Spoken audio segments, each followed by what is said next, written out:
இந்த பேரவை முழுவதும் அதிமுக பேரவையில் பங்கேற்க கூடாது அப்படின்னு சொல்லிட்டு சபாநாயகர் உத்தரவு போட்டிருக்காரு. இதை நீங்க எப்படி பாக்குறீங்க?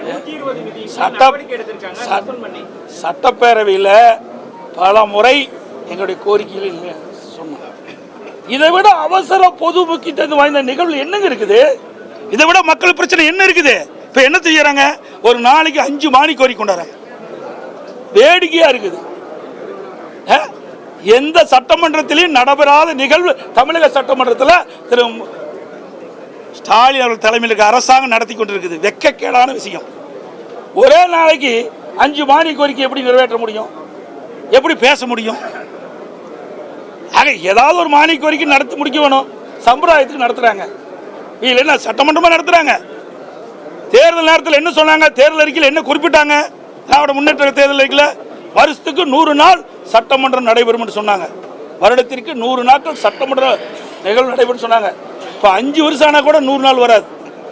5 ஆண்டுகள் நிறைவேற்றால் கூட 100 நாள் வராது. அப்படிப்பட்ட அரசு தான் திராவிட மாடல் அரசு.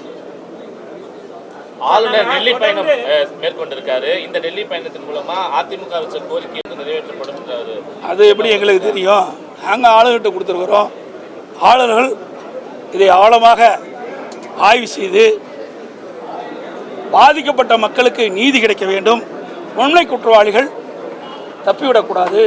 மாநில அரசாங்கம் விசாரிக்கப்பட்டால் உண்மை குற்றவாளிகள் கண்டுபிடிக்க முடியாது. அதனால் சிபிஐ விசாரணை வேண்டும் என்று ஆதாரத்துடன் அவருக்கு மனு அளித்திருக்கிறார். பலமுறை முதலமைச்சர் இந்த பிரச்சனைகளை விளக்கம் கொடுத்தோம். தொடர்ந்து இதுவரை செயல்பட்டு வருவதனால அதிமுக உறுப்பினர்கள் இந்த சட்டப்பேரவை கூட்டத்தொடர்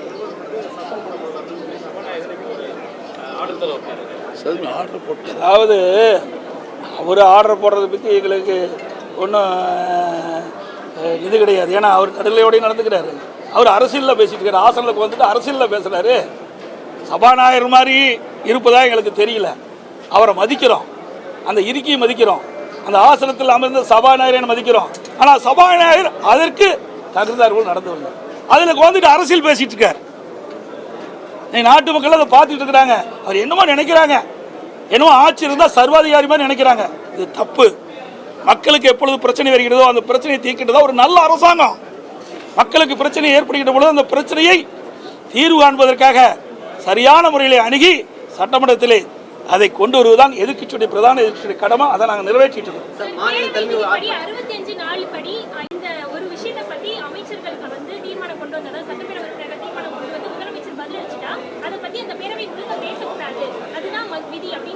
ஆரம்பத்திலிருந்து எங்களுக்கு கொடுக்கவே இல்லையே. இவ்வளவு திட்டம் போட்டு செய்யறாங்களே. இந்த கள்ளக்குறிச்சி கள்ளச்சாராய மரணத்திற்கு எங்க முழு சுதந்திரம் கொடுத்து விசாரணை பண்ணாங்க. அது மட்டும் இல்ல, நாங்க பேசுவதற்கு எங்க அனுமதி கொடுத்தாங்க? 5 நாட்களாக தொடர்ந்து போராடி வரோம்ல. இதை எப்படியாவது தவிர்க்க வேண்டும். அதற்காக தான் இப்படி சொல்லிட்டு இருக்காங்க. விதியினார் நேற்று அந்த விதியின்படி நாங்கள் கொடுத்தா அதுக்கு ஒரு விதியை கண்டுபிடிச்சு இதை நிராகரிக்கிறாங்க. அப்படிலாம் என்ற நாங்கள் பேசுவதை தடுக்கின்றார்கள். அவையில் கள்ளக்குறிச்சி கள்ளச்சாராயம் குடித்து மரணம் அடைந்தவருடைய பிரச்சனை குறித்து பிரதான எதிர்க்கட்சி அதிமுக பேசுவதை தவிர்க்கிறார்கள். இதுதான் எங்களுக்கு தெரியுது. ஏன் இதுதான் 56 விதியில் இருக்குல்ல, அனுமதிக்க வேணும் தானே? இல்லை மடியில் கனமில்ல, வழியில் பயம் இல்லையில, ஏன் அஞ்சுக்கிறாங்க? ஏன் அனுமதி கொடுங்க. ஏன்னா அனுமதி கொடுத்தா நான் பேசுகிறோம், அதுக்கு பதில் சொல்லுங்க. அது மட்டும் இல்லை, நேற்றைய தினம் கேள்வி நேரத்தின் போது பேசக்கூடாதுன்னு சொல்கிறீங்க. ரைட், கேள்வி நேரத்தின் போது எங்களை வெளியேற்றிட்டு முதலமைச்சர் எப்படி 15 நிமிஷம் அதுக்கு விளக்கம் கொடுக்கலாம்? ஆளுங்கட்சிக்கு ஒரு நீதி, எதிர்கட்சிக்கு ஒரு நீதியா? எல்லாத்துக்கும் பொதுவான விதி தான்.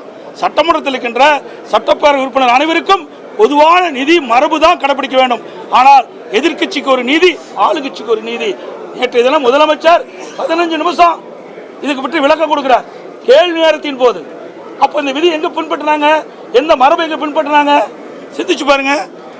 ஆக இதை வேண்டுமென்று திட்டமிட்டு நாங்கள் வெளியேறிய பிறகு அதை பற்றி பேசுவது. நாங்கள் அவையில் உள்ளே இருந்து கொண்டு விதியின் அடிப்படையில் பேசுவதற்கு வாய்ப்பு கேட்டால் மறுக்கிறாங்க, பதில் சொல்ல மறுக்கிறாங்க. இதுதான் நடக்கிற உண்மை. எங்களை பொறுத்த வரைக்கும் நாட்டு மக்கள் பாதிக்கப்படுகின்ற பொழுது அவருடைய குரலை எதிர்க்கட்சி முறையில் நாங்கள் எழுப்புகிறோம். எங்களுடைய குரல் வழியை இந்த அரசு நிற்கின்றது. ஒரு ஜனநாயக படுகொலையை இப்பொழுது பார்க்கப்படுகிறது. மிகுந்த வேதனையோடு சொல்கிறேன். ஆக மக்களுடைய பிரச்சனையை அணுகாத அரசு நிலைத்ததாக வரலாறு கிடையாது என்பதை தெரிவிக்கிறேன். நன்றி, வணக்கம்.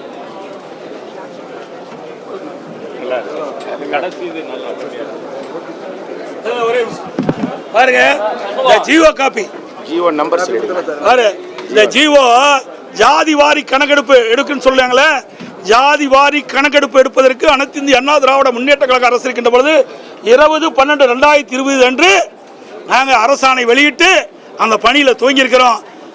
அதோட இதற்கு ஓய்வு பெற்ற நீதிபதி குலசேகரன் அவர்கள் தலைமையில் இது அமைக்கப்பட்டது. இது ஜியோ நம்பர், ஜியோ நம்பர் எல்லாம் அவர்கிட்ட இருக்குது, எல்லாமே தெரியும், உங்களுக்கு தெரியாது கிடையாது. 99 ஜியோ நம்பர் MS நம்பர் 99, அதாவது வருஷம் 21/12/2020 அன்று இந்த ஜியோ போட்டாச்சு. ஏற்கனவே இந்த பணியை நாங்கள் துவங்கிட்டோம்.